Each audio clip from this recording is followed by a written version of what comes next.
आधुनिक भारत का इतिहास यानी सबसे अधिक पूछे जाने वाले जो प्रश्न होते हैं, याद रखिएगा ये क्लास मुख्यतः जो हमने टारगेट किया है वो पीईटी के लिए टारगेट किया है 2000 यानी 20 अगस्त को होने वाली पीईटी और बाकी सभी एग्जामिनेशनों के लिए जहां से आधुनिक भारत के इतिहास यानी स्वतंत्रता का संघर्ष प्रारंभ होता है। हम बात करेंगे 1858 से लेके 1947 तक, यानी 1857 के भारत के पहले स्वतंत्रता संघर्ष से लेके और 1947 तक हम चर्चा करेंगे। इनमें कांग्रेस का युग भी होगा, गांधी का युग भी होगा, क्रांतिकारी घटनाएं भी होंगी, आर्थिक दृष्टिकोण भी होंगे, कृषि प्रधान भी होंगे यानी मजदूरों का संगठन भी होगा, ये सारी चीजें A to Z होंगी। तो आइए सबसे पहले हम तैयार होते हैं 1857 का विद्रोह। 1857 जहां से आपके पास प्रश्न होंगे। 1857 का भारत का पहला स्वतंत्रता संघर्ष, भारत का पहला स्वतंत्रता संघर्ष, प्रथम स्वतंत्रता संघर्ष, भारत का प्रथम स्वतंत्रता संघर्ष। भारत के प्रथम स्वतंत्रता संघर्ष में याद रखिएगा, एकदम पॉइंट पे रहिए एग्जामिनेशन के, याद रखिएगा कि यहां से जो प्रश्न पूछे जाएंगे वो लगभग 90% नहीं 95% जो प्रश्न होंगे वो यही होंगे कि इस स्थान से नेतृत्व किसके हाथ में था। इस जैसे कानपुर का नेतृत्व किसने किया, झांसी का नेतृत्व किसने किया, फैजाबाद का नेतृत्व किसने किया, दिल्ली का नेतृत्व किसने किया, असम का नेतृत्व किसने किया, यहां से यानी बिहार का नेतृत्व, जगदीशपुर का नेतृत्व किसने किया। सबसे ज्यादा प्रश्न यहीं से आपके पास आने वाले हैं। तो आप एक विकल्प ले लीजिएगा, एक तो नायक, केंद्र और उनके नायक, केंद्र और उनके नायक। यहां से जो प्रश्न आएंगे यहीं से आएंगे, केंद्र और उनके नायक। केंद्र को लीजिएगा दिल्ली, दिल्ली, इसके लिए दो विकल्प चुना जाता है। दिल्ली होगी या तो बहादुर शाह जफर होगा, बहादुर शाह जफर, और या अगर बहादुर शाह जफर नहीं है तो फिर बख्त खां को हम ढूंढेंगे, तब हम बख्त खां को ढूंढेंगे। अगर विकल्प में बहादुर शाह जफर है तो कोई दिक्कत नहीं है, अगर ये नहीं है तो हमारा आंसर दिल्ली के लिए बख्त खां होंगे। कानपुर, कानपुर से नाना साहब, याद रखिएगा यहां से एक प्रश्न और बनाएगा वो कि नाना साहब का मूल नाम क्या है, तो धोदू पंत है। याद रखिएगा नाना साहब का मूल नाम जो है वो धोदू पंत है। झांसी, झांसी, झांसी से रानी लक्ष्मीबाई, रानी लक्ष्मीबाई, झांसी से रानी लक्ष्मीबाई को लेगा, रानी लक्ष्मीबाई। यहां से एक प्रश्न और बनाएगा कि रानी लक्ष्मीबाई का जन्म स्थान, तो काशी, वाराणसी। याद रखिएगा इनका एक प्रश्न और बनाएगा, जन्म स्थान, तो तुरंत आप कहेंगे इनका जन्म स्थान है वाराणसी में, इनका जन्म स्थान जो है वह वाराणसी में है। एक और जगदीशपुर, याद रखिएगा बिहार का केवल एक ही जगह है जगदीशपुर, ये बिहार है, और बिहार के जगदीशपुर के कुंवर सिंह, कुंवर सिंह, राजा कुंवर सिंह ने बिहार यानी जगदीशपुर का नेतृत्व किया था। याद रखिएगा एक प्रश्न और बनाने वाला है वो आपके साथ बोर्ड पे, अवध, अवध, अवध का नेतृत्व किया है बेगम हजरत महल ने, बेगम हजरत महल ने अवध का नेतृत्व किया है बेगम हजरत महल ने। याद रखिएगा इनके पति हैं वाजिद अली शाह, वाजिद अली शाह। एक बात और रखिएगा, यहां से प्रश्न आपको बनाने वाला, याद रखिएगा फिर मैं आपसे कह रहा हूं कि ये जो क्लास चल रहा है वो ट्रेडिशनल क्लास नहीं है, वो एक एग्जामिनेशन को टारगेट करके क्लास है। तो याद रखिएगा कि अवध को एक प्रश्न और बनाने वाला है कि क्या इसे किस आरोप में डॉक्ट्रिन ऑफ लैप्स के तहत या कुशासन का आरोप लगाकर अंग्रेजी साम्राज्य में मिलाया गया। तो याद रखिएगा 1856 में इसे कुशासन का आरोप लगाकर अंग्रेजी साम्राज्य में विलय कर लिया गया, यानी कुशासन का आरोप लगाकर, कुशासन का आरोप लगाकर, कुशासन का आरोप लगाकर अंग्रेजी साम्राज्य में विलय, अंग्रेजी साम्राज्य में विलय, कुशासन का आरोप लगाकर अंग्रेजी साम्राज्य में विलय किया गया। याद रखिएगा इसको डॉक्ट्रिन ऑफ लैप्स के तहत नहीं किया गया था, इसे कुशासन का आरोप लगाकर अंग्रेजी साम्राज्य में मिलाया गया था। बात समझ में आई? कुशासन का आरोप। याद रखिएगा जिस समय इसमें विलय किया गया उस समय वहां के राजा थे वाजिद अली शाह। एक वाजिद अली शाह, कोई भी चीज बोर्ड से छोड़ेंगे नहीं, वाजिद अली शाह। ये जो थे वाजिद अली शाह, इनका उपनाम था अख्तर पिया। ये अख्तर पिया के नाम से गीत लिखते थे, अख्तर पिया। याद रखिएगा वाजिद अली शाह का ही ठप्पा और ठुमरी गायन है, ठप्पा और ठुमरी गायन के जनक, ठप्पा और ठुमरी गायन के जनक, गायन के जनक। दरो दीवारों पे हसरत की नजर करते हैं, खुश रहो अहले वतन अब हम तो सफर करते हैं। ये इन्हीं की रचना है। याद रखिएगा आपने कहा अवध से बेगम हजरत महल ने इसका नेतृत्व किया था। इलाहाबाद से लियाकत अली हैं, इलाहाबाद से, जिसको आज वर्तमान नाम प्रयागराज है, इलाहाबाद से जो नेतृत्व था वह लियाकत अली का था। इलाहाबाद से जो नेतृत्व जा रहा था वह लियाकत अली का था। बरेली से खान बहादुर खान, बरेली, बरेली से खान बहादुर खान, बरेली से खान बहादुर खान, खान बहादुर खान। और याद रखिएगा फैजाबाद से मौलवी अहमदुल्लाह, फैजाबाद से मौलवी अहमदुल्लाह, फैजाबाद से मौलवी अहमदुल्लाह, मौलवी अहमदुल्लाह, फैजाबाद से मौलवी अहमदुल्लाह, फैजाबाद से मौलवी अहमदुल्लाह है। और लास्ट फतेहपुर से, फतेहपुर जो लास्ट 1857 का केंद्र था फतेहपुर, वहां से अजीमुल्लाह है, अजीमुल्लाह, अजीमुल्लाह, अजीमुल्लाह है। बात समझ में आ गई? याद रखिएगा इस 1857 के विद्रोह को भारत का पहला स्वतंत्रता संघर्ष वीडी सावरकर ने कहा है। एक क्वेश्चन यहां से बनता है कि 1857 के इस विद्रोह को भारत का पहला स्वतंत्रता संघर्ष, भारत का पहला स्वतंत्रता संघर्ष, स्वतंत्रता संघर्ष, भारत का पहला स्वतंत्रता संघर्ष। क्वेश्चन पूछता है किसने कहा, आपका आंसर होता है वीडी सावरकर, वीडी सावरकर। इसे वीडी सावरकर ने बोला है।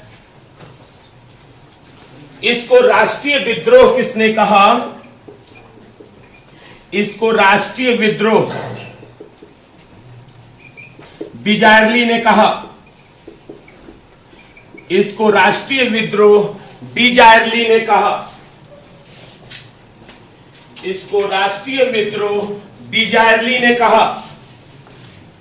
नोट कर लीजिएगा।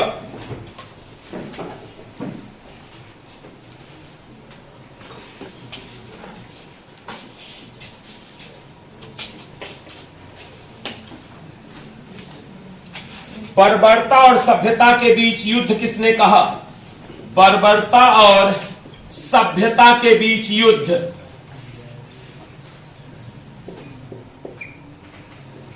बर्बरता और सभ्यता के बीच युद्ध किसने कहा, T R Holmes, T R Holmes, T R Holmes, T R Holmes ने कहा। चल रहा है क्या? कुछ कूलर चल रहा है क्या? फैन चल रहा है, कूलर नहीं चल रहा। टी.आर. होम्स ने कहा है, टी.आर. होम्स ने। एक बात और याद रखिएगा, ये 1857 का जो विद्रोह है, उस समय जो गवर्नर जनरल है किनके काल में है, गवर्नर जनरल जो पूछता है गवर्नर जनरल को, वो है Lord Canning. Lord Canning, governor general जो है वो लॉर्ड कैनिंग है। कौन है? लॉर्ड कैनिंग है। गवर्नर जनरल लॉर्ड कैनिंग है। गवर्नर जनरल लॉर्ड कैनिंग है। गवर्नर जनरल लॉर्ड कैनिंग है। क्लियर हो गए हो? एक भी क्वेश्चन और ज्यादा यहां से पूछने वाला नहीं है। और याद रखिएगा, इस विद्रोह का प्रारंभ अगर एक लाइन में पूछ दे, इसका प्रारंभ कब हुआ था, तो 10 मई 1857। कहां से हुआ था? तो मेरठ से हुआ था। मेरठ छावनी, मेरठ छावनी। अगर पूछ दे कारण क्या था, कारण क्या था इसका, तत्कालिक कारण क्या था, तो याद रखिएगा उस समय एनफील्ड राइफल आई थी। एनफील्ड राइफल याद रखिएगा, एक बार क्वेश्चन पूछा है आयोग में, यूपीपीएससी में, एनफील्ड राइफल थी। कौन सी राइफल आई थी? तो वो एनफील्ड राइफल थी। और इसमें जो कारतूस आ रहा था वो गाय और सुअर की चर्बी, गाय और सुअर की चर्बी। ये इसका तत्कालिक कारण था विद्रोह का। ये इसके तत्कालिक कारण थे विद्रोह के। इतनी बातें हो गई हैं? बढ़िया। एक भी प्रश्न छूट के नहीं जाएगा, और ऐसा हो नहीं सकता कि यहां से प्रश्न आए ना। मैंने कहा जो आज आप टॉपिक ले रहे हैं वो ट्रेडिशनल क्लास नहीं है, वो एक किसी स्पेशल एग्जाम 20 अगस्त यूपी टीटी पे टारगेट किया गया है। अब आएंगे हम, अब एक टॉपिक और उठाएगा वो आपसे, आधुनिक भारत के इतिहास में जो सबसे महत्वपूर्ण टॉपिक होगा वो होगा कांग्रेस, यानी भारतीय राष्ट्रीय कांग्रेस पे। आइए कहां कहां से क्वेश्चन उठाएगा। भारतीय राष्ट्रीय कांग्रेस, भारतीय राष्ट्रीय कांग्रेस, आपने टारगेट लिया है 40 मिनट का। भारतीय राष्ट्रीय कांग्रेस,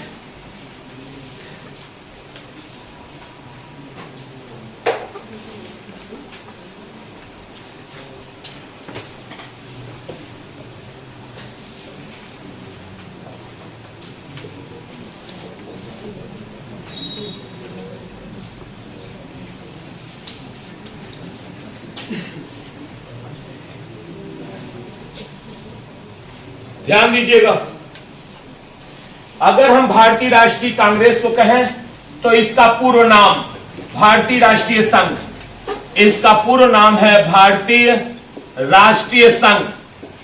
भारतीय राष्ट्रीय संघ किसके कहने पर, यानी अनुशंसा पर, अनुशंसा पर, किसकी अनुशंसा पर? The grand old man of India, दादा भाई नौरोजी, दादा भाई नौरोजी, दादा भाई नौरोजी के कहने पे इसका नाम पड़ा भारतीय राष्ट्रीय कांग्रेस।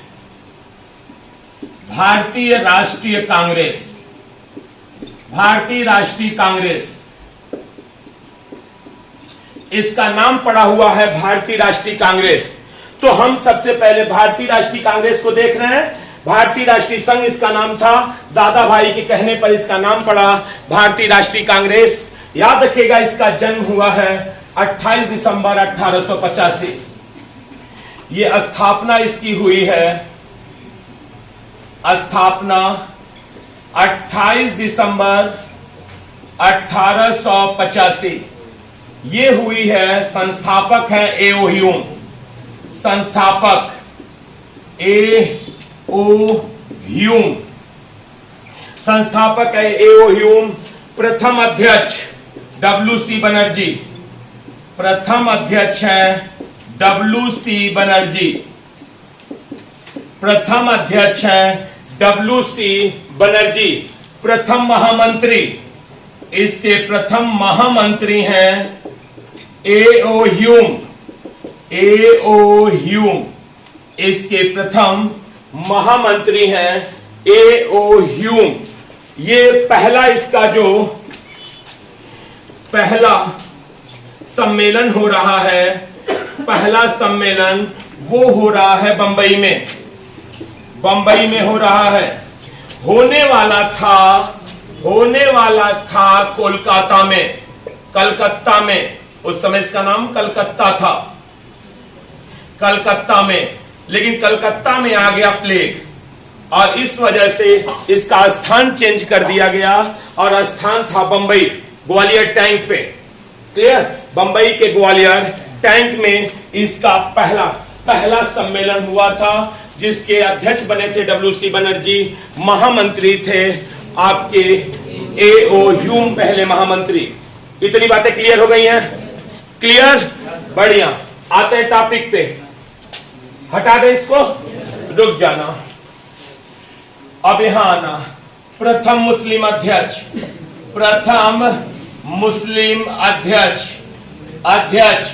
बदरुद्दीन तैयब जी, बदरुद्दीन तैयब जी प्रथम अध्यक्ष है, मुस्लिम अध्यक्ष है बदरुद्दीन तैयब जी। पहला क्वेश्चन। दूसरा क्वेश्चन, प्रथम अंग्रेज अध्यक्ष जॉर्ज यूल, प्रथम अंग्रेज अध्यक्ष जो है वो है जॉर्ज यूल, प्रथम अंग्रेज अध्यक्ष जॉर्ज यूल। तीसरा क्वेश्चन, प्रथम महिला अध्यक्ष, कांग्रेस की जो प्रथम महिला अध्यक्ष है, प्रथम महिला अध्यक्ष है, उनका नाम है एनी बेसेंट। चौथा क्वेश्चन, प्रथम भारतीय महिला अध्यक्ष, प्रथम भारतीय महिला अध्यक्ष, इनका नाम है सरोजनी नायडू,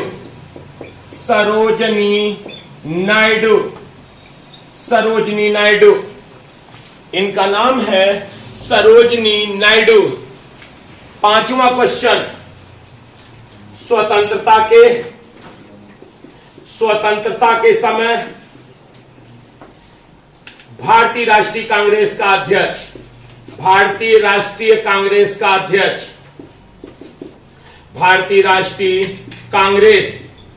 अध्यक्ष, स्वतंत्रता के समय भारतीय राष्ट्रीय कांग्रेस का अध्यक्ष, याद रखिएगा जेबी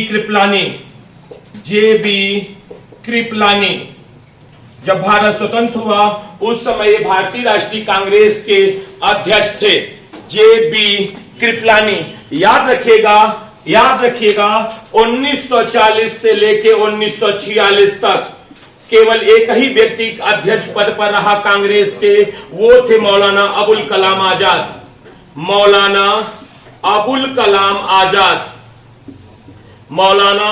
कलाम आजाद।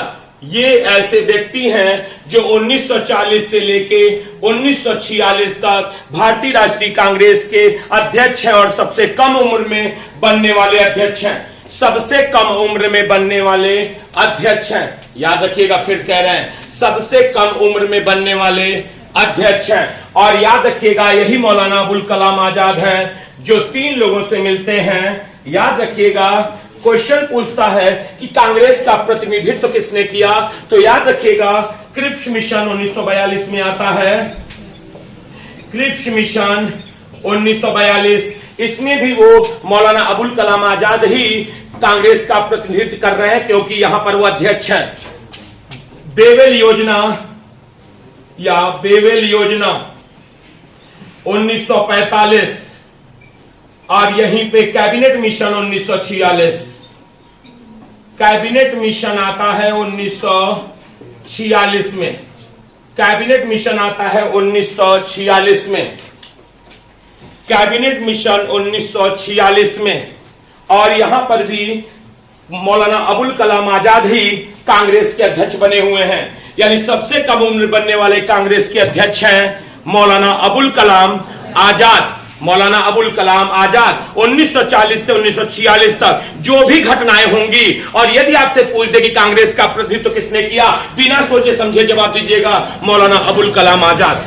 अगर शिमला सम्मेलन में कौन बैठा, सीधा कहिएगा मौलाना अबुल कलाम आजाद, क्योंकि शिमला सम्मेलन भी याद रखिएगा, शिमला सम्मेलन, ये भी 1945 में हुआ था।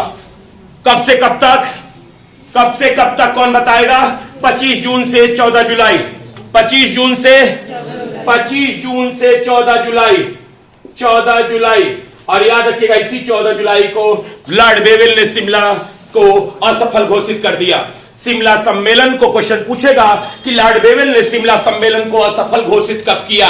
आपका आंसर होगा लास्ट दिन में किया है, यानी 14 जुलाई को लॉर्ड वेवेल ने शिमला सम्मेलन अनसक्सेसफुल डिक्लेयर किया कि ये अब असफल हो चुका है। बात समझ में गई कि नहीं गई? आगे आते हैं, आगे आते हैं। आशा करेंगे कि नोट कर रहे होंगे। आगे आते हैं, कांग्रेस को अभी खत्म करो।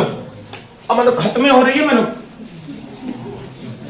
याद रखिएगा एक क्वेश्चन खत्म करने की बात अगर मुंह से आ गई है तो एक क्वेश्चन, स्वतंत्रता के बाद महात्मा गांधी ने कहा था अब भारतीय राष्ट्रीय कांग्रेस की कोई आवश्यकता नहीं है, अब इसे खत्म कर देना चाहिए। याद रखिए क्वेश्चन पूछता है किसने स्वतंत्रता के बाद भारतीय राष्ट्रीय कांग्रेस को समाप्त करने की सिफारिश की थी? आंसर होता महात्मा गांधी ने। किसने सिफारिश की थी? महात्मा गांधी। तैयार है जवाब? बढ़िया, लिख लेंगे इस क्वेश्चन को। आगे आते हैं। एक इनका 1896 में कलकत्ता में अधिवेशन होता है, एक इनका 1905 में बनारस में अधिवेशन होता है, एक इनका 1906 में कोलकाता में अधिवेशन होता है, एक इनका 1907 में सूरत में अधिवेशन होता है, एक इनका 1916 में लखनऊ में अधिवेशन होता है। क्लियर? इसके बाद इनका 1929 में लाहौर में अधिवेशन होता है। इसके बाद इनका एक 1936 में लखनऊ फैजपुर में अधिवेशन होता है। 1937 ये 36, 37, 38, ये 37 में 38 में इनका अधिवेशन हरिपुरा में होता है जो कि गुजरात में है। 1939 में इनका एक अधिवेशन हो रहा है, वो अधिवेशन है इनका त्रिपुरी में, मध्य प्रदेश में। त्रिपुरी मध्य प्रदेश में है। त्रिपुरी कहां है? मध्य प्रदेश में है। एक इनका अधिवेशन हो रहा है 1911 में कलकत्ता में। इससे ज्यादा प्रश्न आपसे पूछने वाला नहीं है इनके अधिवेशनों से। अब देखते हैं कि इनके अधिवेशनों में कौन कौन सी घटनाएं हुई हैं। अब देखते हैं इनके प्रमुख अधिवेशनों में कौन कौन सी घटनाएं हुई हैं और इनके अधिवेशन की अध्यक्षता किसने की है। आते हैं टॉपिक पे, चलिए आते हैं। 1896, एक मिनट ध्यान दीजिएगा। 1896 कलकत्ता में यहीं पर वंदे मातरम पहली बार गाया गया। वंदे मातरम पहली बार। और याद रखिएगा अध्यक्षता कर रहे थे रहमतुल्लाह सयानी।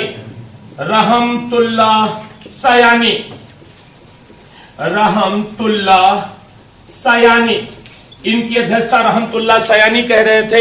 वंदे मातरम यहीं पे पहली बार गाया गया। 1905 बनारस, अध्यक्षता कर रहे थे गोपाल कृष्ण गोखले।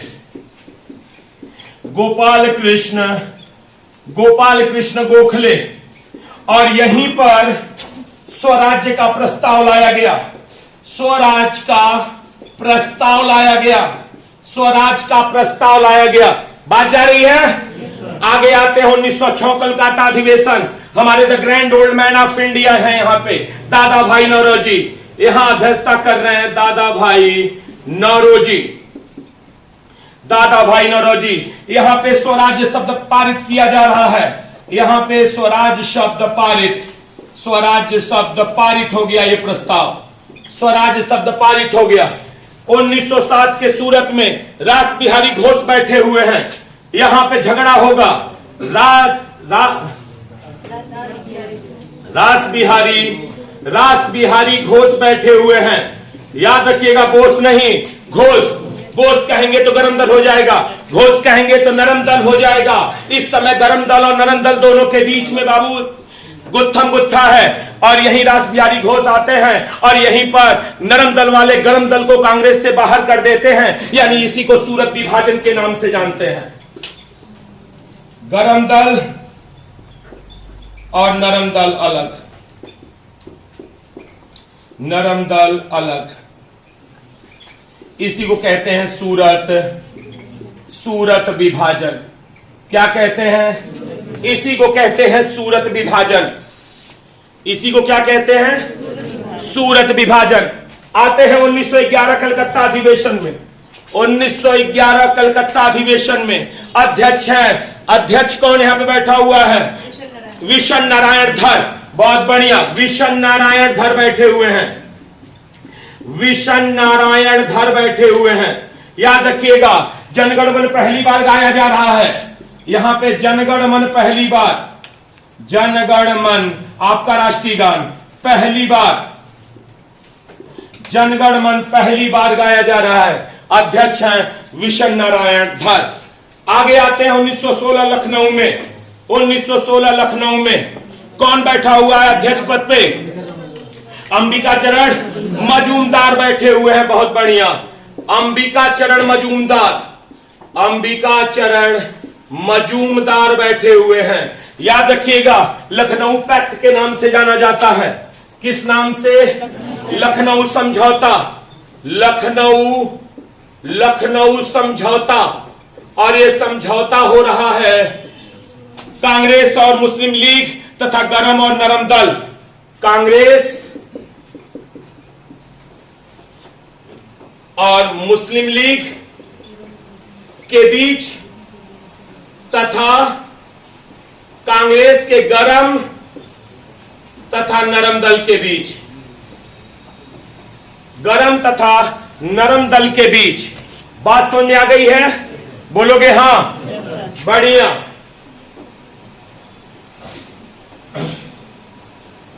बढ़िया। आते हैं लाहौर अधिवेशन पे। अध्यक्ष है पंडित जवाहरलाल नेहरू। पंडित जवाहरलाल नेहरू। याद रखिएगा, इसी 1929 में तय होता है कि 26 जनवरी 1930 को स्वराज्य दिवस के रूप में मनाया जाएगा। स्वराज्य दिवस के रूप में मनाया जाएगा, स्वराज्य दिवस के रूप में मनाया जाएगा। यही कारण है कि हमने अपना संविधान 26 जनवरी 1950 को ही लागू किया। आते हैं 1934 36 फैजपुर। पंडित जवाहरलाल नेहरू ही अध्यक्ष हैं। पहला गांव में हो रहा है सम्मेलन, प्रथम बार गांव में। यह फैजपुर लखनऊ में पड़ता है, फैजपुर लखनऊ में पड़ता है। अध्यक्ष पंडित जवाहरलाल नेहरू हैं। हरिपुरा अधिवेशन ये गुजरात में है। कहां पे है? और हमारे नेताजी सुभाष चंद्र बोस, नेताजी सुभाष चंद्र बोस अध्यक्ष बनते हैं। 1939 त्रिपुरी मध्य प्रदेश, यहां भी नेताजी सुभाष चंद्र बोस अध्यक्ष हैं। और यहीं पे वो त्यागपत्र दे देते हैं। और नेताजी के त्यागपत्र देने के पश्चात, नेताजी के त्यागपत्र देने के पश्चात डॉक्टर राजेंद्र प्रसाद अध्यक्ष, डॉक्टर राजेंद्र प्रसाद अध्यक्ष, यानी त्रिपुरी में, यहां पर त्रिपुरी में वो त्यागपत्र देते हैं। नेताजी सुभाष चंद्र बोस त्यागपत्र देते रहे। क्वेश्चन पूछता है कि त्रिपुरी में 1939 में नेताजी के त्यागपत्र देने के पश्चात किसे भारतीय राष्ट्रीय कांग्रेस का अध्यक्ष बनाया गया? आंसर होता है डॉक्टर राजेंद्र प्रसाद को बनाया गया है। डॉक्टर राजेंद्र प्रसाद को बनाया गया है। और एक 1925 का कानपुर में हुआ है, कानपुर में अधिवेशन। और यहीं पे सरोजिनी नायडू पहली भारतीय महिला अध्यक्ष हैं। सरोजिनी नायडू को ही हम क्या बुलाते हैं? हाँ, स्वर भारत की कोकिला, भारत की कोकिला, स्वर कोकिला लता मंगेशकर को बुलाते हैं, भारत की कोकिला। क्लियर? और याद रखिएगा, इनकी एक पुस्तक है golden threshold, golden threshold, golden threshold. इनकी एक पुस्तक है गोल्डन थ्रेशोल्ड। बोलेंगे हाँ या ना? क्लियर? क्लियर? मैंने कहा यहीं पे केवल आप रुकेंगे। Golden threshold. आगे आते हैं, आगे आते हैं, आते हैं इस व्यक्ति पे जो पूरा का पूरा स्वतंत्रता संघर्ष ही अकेले संभाल लेगा, पूरा का पूरा स्वतंत्रता संघर्ष अकेले संभालेगा और क्वेश्चनों का 90% अकेले संभालेगा। क्वेश्चनों का 90% अकेले ये व्यक्ति संभालेगा। पवित्र नाम है महात्मा गांधी। सुनेंगे हमारी बात ध्यान से, ध्यान से। सबसे पहले जन्म पे आते हैं 1869 में। 1869 डेट भी डालना चाहे तो 2 अक्टूबर 1869 गुजरात में जन्म हुआ है, पोरबंदर नामक स्थान पे। ध्यान देंगे आप, पूरा का पूरा यहीं खत्म हो जाएगा। पोरबंदर नामक स्थान पे जन्म हुआ है, पोरबंदर नामक स्थान पे। याद रखिएगा, मृत्यु हुई है 30 जनवरी 1948 और इसी 30 जनवरी को शहीदी दिवस कहते हैं। याद रखिएगा, शहीद दिवस नहीं, शहीदी दिवस, क्योंकि शहीद दिवस 23 मार्च 1931 है, यानी 23 मार्च को शहीद दिवस कहते हैं और 30 जनवरी को शहीदी दिवस कहते हैं। तो शहीद दिवस और शहीदी दिवस में अंतर स्पष्ट रखिएगा एग्जामिनेशन हॉल में। क्लियर है? क्योंकि दोनों विकल्प आपके पास होंगे। नीचे 18 दक्षिण अफ्रीका, दक्षिण अफ्रीका, दक्षिण अफ्रीका प्रवास 1894 में, भारत वापस 9 जनवरी 1900, कुल प्रवास 21 वर्ष। कुल प्रवास कितना? कुल प्रवास है 21 वर्ष का, यानी 21 वर्षों दक्षिण अफ्रीका में रहे। दक्षिण अफ्रीका में गए क्यों थे? दादा अब्दुल्ला का मुकदमा लड़ने के लिए।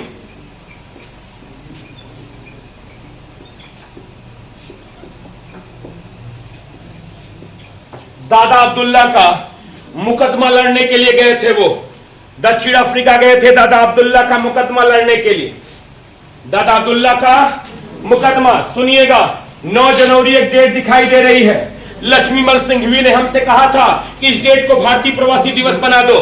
क्वेश्चन पूछता है किसकी अनुशंसा पर 9 जनवरी को भारतीय प्रवासी दिवस के रूप में मनाते हैं? लक्ष्मीमल सिंघवी समिति, यानी इसका मतलब लक्ष्मीमल सिंघवी समिति। लक्ष्मीमल लिख पा रहे हो ना? लक्ष्मीमल सिंघवी समिति की अनुशंसा पर इसे क्या बनाया गया? भारतीय प्रवासी दिवस। भारतीय प्रवासी दिवस। तो 2 क्वेश्चन, भारतीय प्रवासी दिवस कब मनाया जाता है? 9 जनवरी। किसके कहने पर मनाया जाता है? लक्ष्मीमल सिंघवी समिति के कहने पे मनाया जाता है। बोलोगे हाँ? आते हैं हम अपने महात्मा गांधी पे। बोर्ड पे रहिएगा। मैंने कहा एक प्रश्न छूटेगा तो नहीं छूटेगा, क्योंकि आपने आज का क्लास टारगेट क्लास लिया है, यानी हमें हमारे पास एक एग्जामिनेशन दिख रहा है। क्लियर है? आते हैं टॉपिक पे। महात्मा गांधी, सुनिएगा, साबरमती आश्रम, साबरमती आश्रम याद रखिएगा 1916। चंपारण सत्याग्रह 1917। अहमदाबाद मिल आंदोलन, अहमदाबाद मिल आंदोलन 1918। खेड़ा सत्याग्रह 1918। सुनिएगा, असहयोग आंदोलन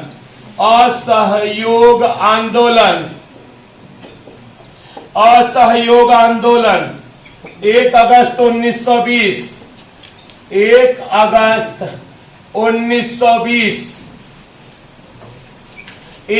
1920। नीचे आइएगा, सविनय अवज्ञा आंदोलन, सविनय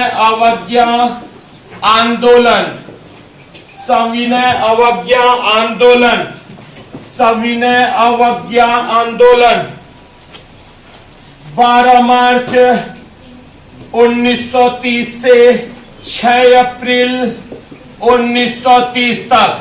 बोलो हाँ। इसको सविनय अवज्ञा ना लिख के दांडी यात्रा लिख दीजिए। दांडी यात्रा लिख दीजिए। दांडी यात्रा। क्वेश्चन पूछा एक बार आयोग में, दांडी है कहां पे? गुजरात में। और ये आयोग कौन सा था? यूपी टेट था। ये आयोग यूपी टेट था। उसने पूछा कि दांडी कहां पर स्थित है? आंसर था दांडी गुजरात में स्थित है। सॉरी, सीटेट था। क्लियर? आते हैं अगले पे, सविनय अवज्ञा आंदोलन। सविनय अवज्ञा आंदोलन तो कंफर्म है। इसी दांडी यात्रा को या सविनय अवज्ञा आंदोलन, इसी को नमक सत्याग्रह कहते हैं। दांडी यात्रा को क्या कहते हैं? नमक सत्याग्रह कहते हैं। घबराइएगा मत। सविनय अवज्ञा आंदोलन, जिस दिन नमक सत्याग्रह पूरा हो रहा है उसी दिन से सविनय अवज्ञा आंदोलन प्रारंभ हो रहा है, यानी 6 अप्रैल 1930। 6 अप्रैल 1930। ध्यान दीजिएगा। अगले पे आते हैं हम। सुनिएगा। प्रथम गोलमेज सम्मेलन। प्रथम गोलमेज सम्मेलन 1930। दूसरा गोलमेज सम्मेलन 1931। इन दोनों में याद रखिएगा, रुक जाइएगा। तीसरा गोलमेज सम्मेलन क्लियर करिए। तीसरा गोलमेज सम्मेलन 1932। कांग्रेस ने भाग नहीं लिया। 32 में भी कांग्रेस ने भाग नहीं लिया।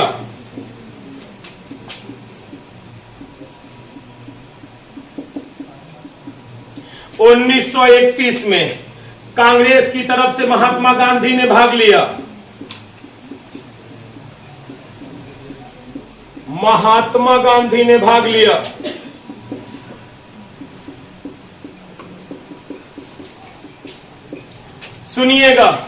सुनिएगा। इस प्रथम गोलमेज सम्मेलन के समय जो भारत का गवर्नर जनरल वायसराय है वो आपका लॉर्ड इरविन है। लॉर्ड इरविन है। और जो इन दोनों के समय है वो लॉर्ड वेलिंगटन है। लॉर्ड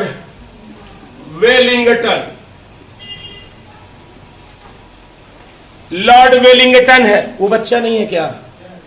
कहां गया? क्या?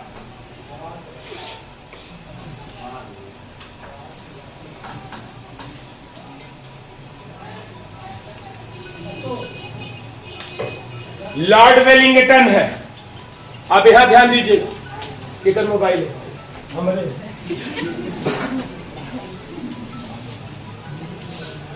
लॉर्ड वेलिंगटन है इसका। आप किए उसको फोटोकॉपी? लाइट तो आई हुई, आप कितनी देर लगाएंगे आप? अब लिख नहीं कर काम करिए अपना। हेलो, हाँ प्रणाम। हाँ बढ़ा अभी। लॉर्ड वेलिंगटन है। सुनिएगा अगला। यहीं पे पूना पैक्ट होगा। यहीं पे क्या होगा? यहीं पे पूना पैक्ट होगा। बहुत महत्वपूर्ण क्वेश्चन होगा। पूना समझौता। डेट कोई बताएगा? डेट। पूना समझौता 1932 कब है? किनके बीच है? महात्मा गांधी और डॉक्टर भीमराव अंबेडकर। ना तो ब्लिक कर रहा है भाई। डॉक्टर भीमराव अंबेडकर। पूना समझौता किनके बीच हुआ है? महात्मा गांधी और डॉक्टर भीमराव अंबेडकर के बीच में पूना समझौता हुआ है। याद रखिएगा। इस पूना समझौता ये क्यों हुआ? एक घोषणा है सांप्रदायिक पंचाट की घोषणा। सांप्रदायिक पंचाट, जिसे इंग्लिश में कम्युनल अवार्ड कहते हैं। कम्युनल अवार्ड ये लाया था कौन? Ramsay MacDonald. कौन लेके आया था? ये लाया था Ramsay MacDonald. Ramsay MacDonald, communal award लाया था रैमजे मैकडोनाल्ड ने। और इस सांप्रदायिक पंचायत के तहत उसने दलित वर्गों के लिए अलग सीटों की संख्या तय की। दलित वर्ग के लिए अलग सीटों की संख्या। महात्मा गांधी नाराज। इस पूना समझौता में याद रखिएगा, पूना समझौता में इन्होंने अंबेडकर के साथ दलित वर्गों के लिए सीटों की संख्या 71 से बढ़ाकर 147 कर दी। दलित वर्ग के सीटों की संख्या 71 से 147 कर दी। 71 से 147 कर दी। 71 से 147 कर दी। नीचे अगस्त प्रस्ताव,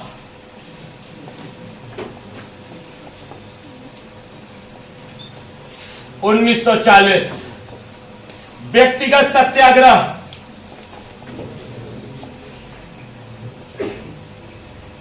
(1940) व्यक्तिगत सत्याग्रह कहां से हुआ? पवनार आश्रम, पवनार आश्रम से। और ये पवनार आश्रम है विनोबा भावे का। पवनार आश्रम किसका है? ये पवनार आश्रम है विनोबा भावे का। ये पवनार आश्रम है विनोबा भावे का। याद रखिएगा, एक ही क्वेश्चन केवल, प्रथम सत्याग्रही डैश थे? विनोबा भावे। विनोबा भावे। दूसरा पूछेगा तो पंडित जी रहेंगे, जवाहरलाल नेहरू। और तीसरा पूछेगा तो ब्रह्मदत्त रहेंगे। तीसरा पूछेगा तो, दूसरा पूछेगा तो, पहला पूछेगा तो। पवनार आश्रम कहां स्थित है? महाराष्ट्र में। पवनार आश्रम कहां स्थित है? महाराष्ट्र में। और ये जो अगस्त प्रस्ताव 1940 देख रहे हैं आप, जो अगस्त प्रस्ताव 1940 देख रहे हैं, वो है लॉर्ड लिनलिथगो का। Lord Linlithgow. तो अगस्त प्रस्ताव किसने लाया था? लॉर्ड लिनलिथगो लाया था 1940 में अगस्त प्रस्ताव। क्विट इंडिया, भारत छोड़ो आंदोलन।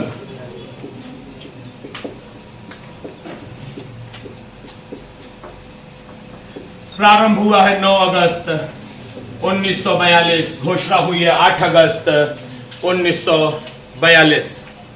प्रारंभ हुआ है 9 अगस्त 1942, घोषणा हुई है 8 अगस्त 1942। भारत छोड़ो आंदोलन का प्रारंभ हुआ है। याद रखिएगा, यहीं पर एक कांग्रेस रेडियो विकसित किया गया था। कांग्रेस रेडियो। और इस कांग्रेस रेडियो का विकसित कौन किया था? उषा मेहता ने।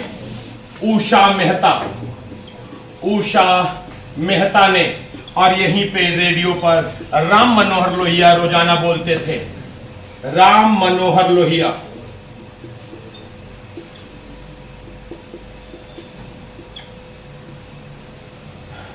प्रतिदिन बोलते थे।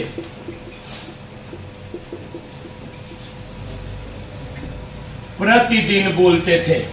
राम मनोहर लोहिया यहां प्रतिदिन बोलते थे। कब बोलते थे? प्रतिदिन बोलते थे। याद रखिएगा, इसी भारत छोड़ो आंदोलन में अंग्रेजों ने ऑपरेशन 0 आवर चलाया। Operation 0 our.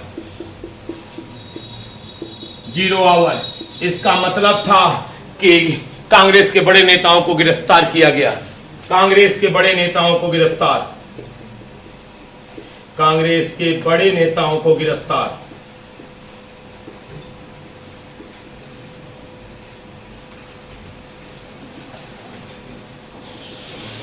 कांग्रेस के बड़े नेताओं को गिरफ्तार कर लिया गया। बोलेंगे हाँ?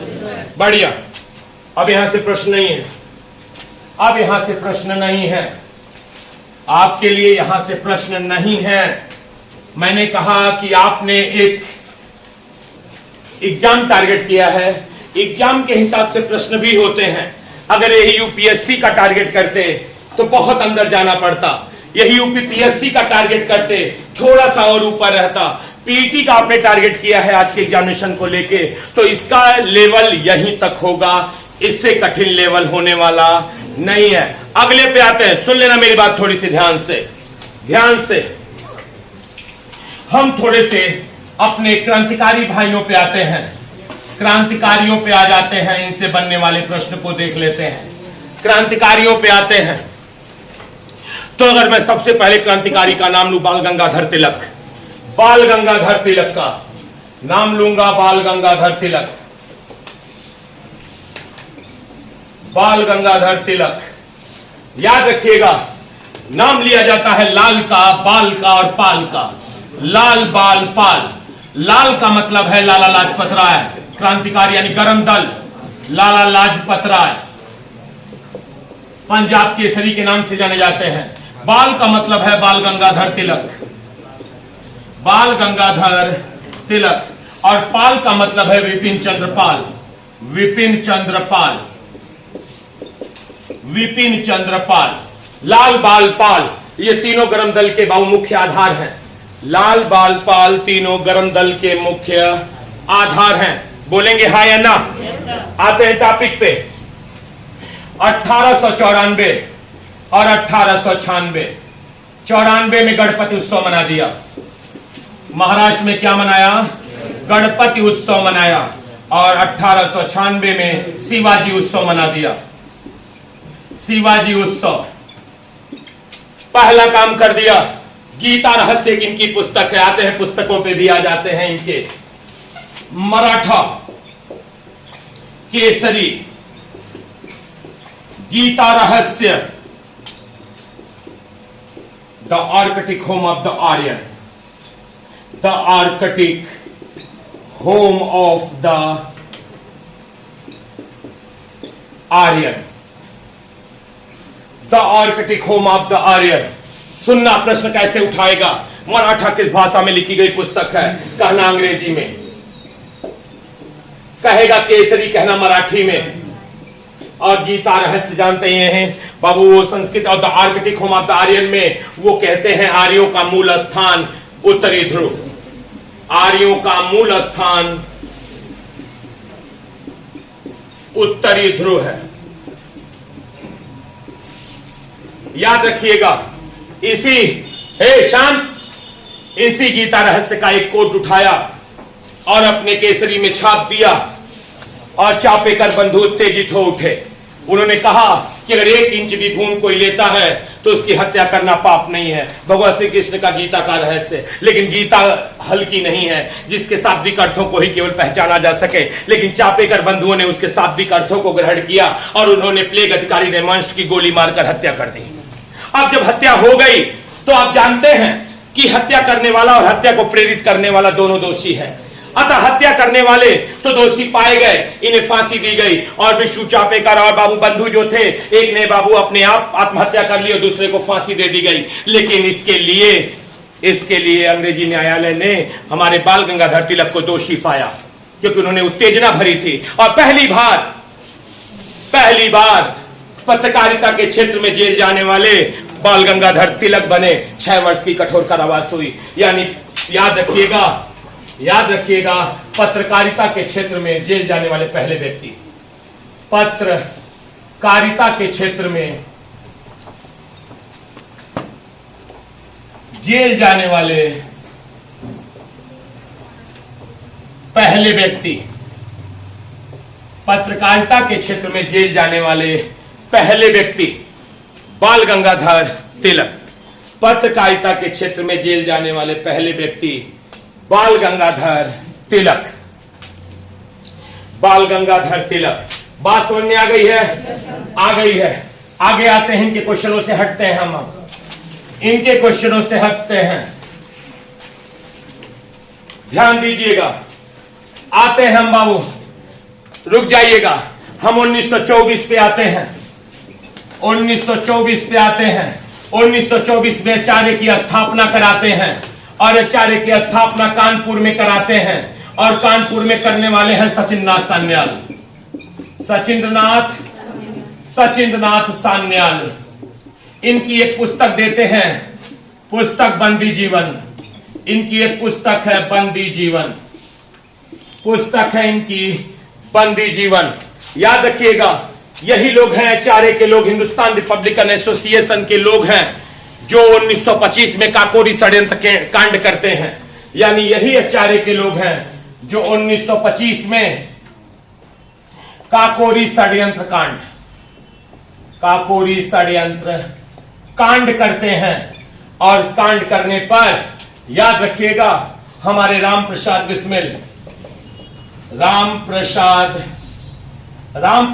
बिस्मिल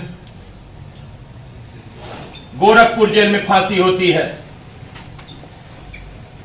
राजेंद्र लाहिड़ी गोंडा जेल में, राजेंद्र लाहिड़ी को गोंडा जेल में फांसी होती है। रोशन सिंह इलाहाबाद जेल,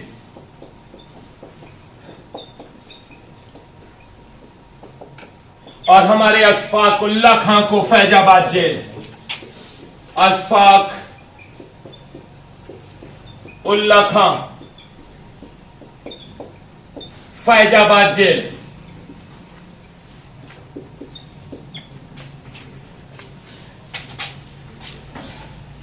सरफरोशी की तमन्ना अब हमारे दिल में है, देखना है जोर कितना बाजू में कातिल में है।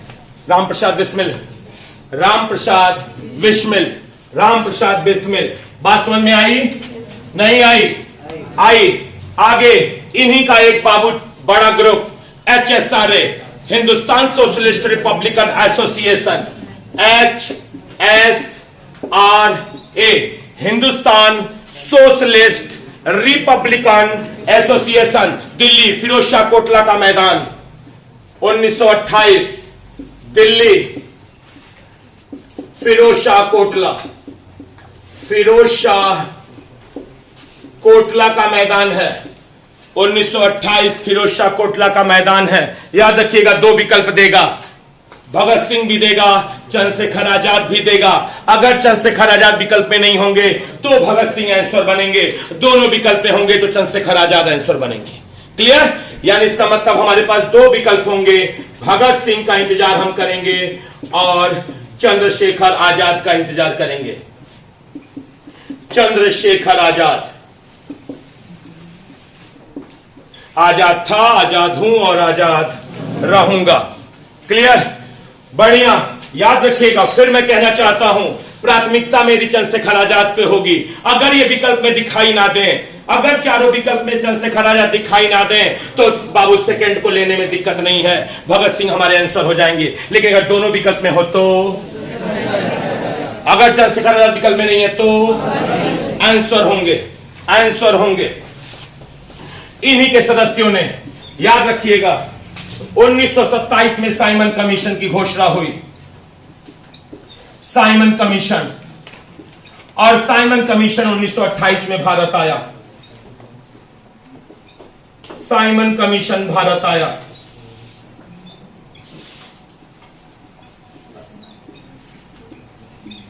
साइमन कमीशन भारत आया 1928 में, और यहीं पर हमारे लाला लाजपत राय की इनके विरोध करने के कारण लाठियों से पीटकर हत्या की गई पंजाब केसरी की। मेरे शरीर पर पड़ी लाठियों की एक एक चोट अंग्रेजी ताबूत की आखिरी कील साबित होगी। ये जो वाक्य है वो लाला लाजपत राय का वाक्य है, और लाला लाजपत राय की मृत्यु की क्वेश्चन पूछेगा, साइमन कमीशन का विरोध करते समय किस प्रमुख नेता की हत्या हुई? आंसर होगा लाला लाजपत राय। यानी कंफर्म है, आप जोड़ लेंगे किनको? लाला जी को, लाला लाजपत राय।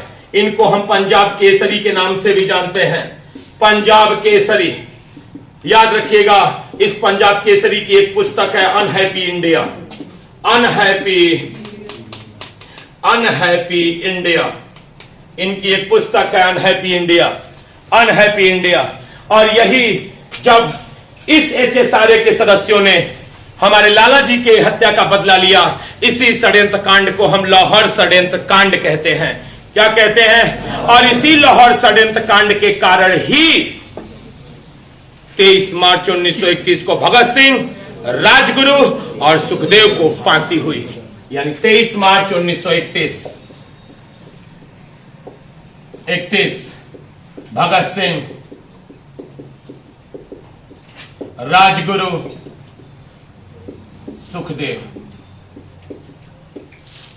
फांसी, फांसी, फांसी। भगत सिंह की एक पुस्तक है, मैं अनिश्वरवादी क्यों हूं। मैं अनिश्वरवादी, मैं अनिश्वरवादी क्यों हूं। Why I am atheist. मैं अनिश्वरवादी क्यों हूं। मैं अनिश्वरवादी क्यों हूं। मैं अनिश्वरवादी क्यों हूं। बात समझ में आई? नहीं आई? आई। बढ़िया, आगे आते हैं टॉपिक पे।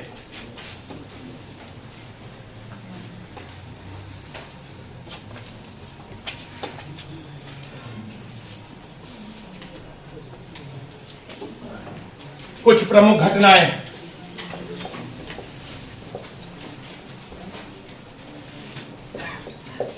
कुछ प्रमुख घटनाएं, कुछ प्रमुख घटनाएं, कुछ प्रमुख घटनाएं सुनिएगा, जो छूट गए हैं अभी जस्ट बीच बीच में, उनको एक जगह इकट्ठा कर लेते हैं। 1905 बंगाल विभाजन,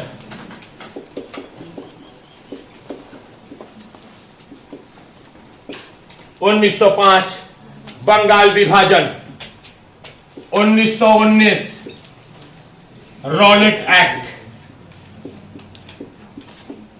मार्च 1919 रॉलेट एक्ट, 13 अप्रैल 1919 जलियांवाला बाग हत्याकांड,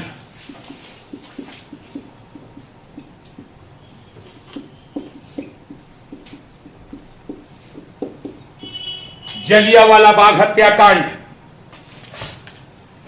1921 मोपला विद्रोह,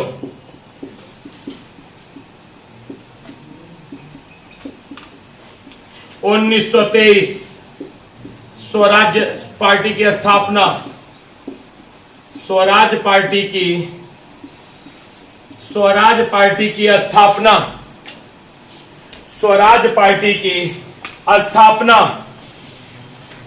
स्वराज पार्टी की स्थापना। बोलो हां। 1 अप्रैल 1937 प्रांत में आम चुनाव, प्रांतीय आम चुनाव, 22 दिसंबर 1939 मुस्लिम लीग द्वारा मुक्ति दिवस की घोषणा, मुस्लिम लीग द्वारा मुक्ति दिवस की घोषणा,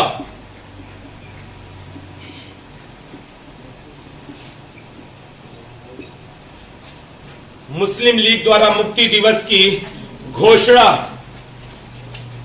23 मार्च 1943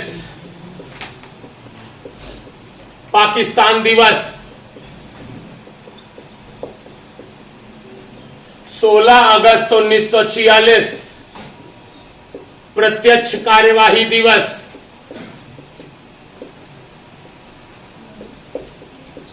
16 अगस्त 1946 प्रत्यक्ष कार्यवाही दिवस। और ये दोनों जो दिवस है वो मुस्लिम लीग द्वारा मनाए गए। ये दोनों दिवस किसके द्वारा मनाए गए? ये दोनों दिवस मुस्लिम लीग के द्वारा मनाए गए।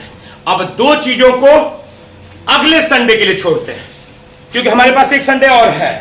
क्लियर?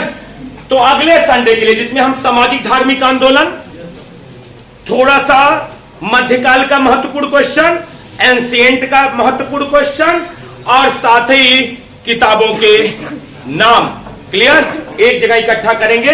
हमारा पूरा का पूरा इतिहास उस 20 अगस्त के लिए क्या हो जाएगा? समाप्त हो जाएगा। संतुष्ट हुए? कुछ मैंने कुछ पूछा? बढ़िया, धन्यवाद।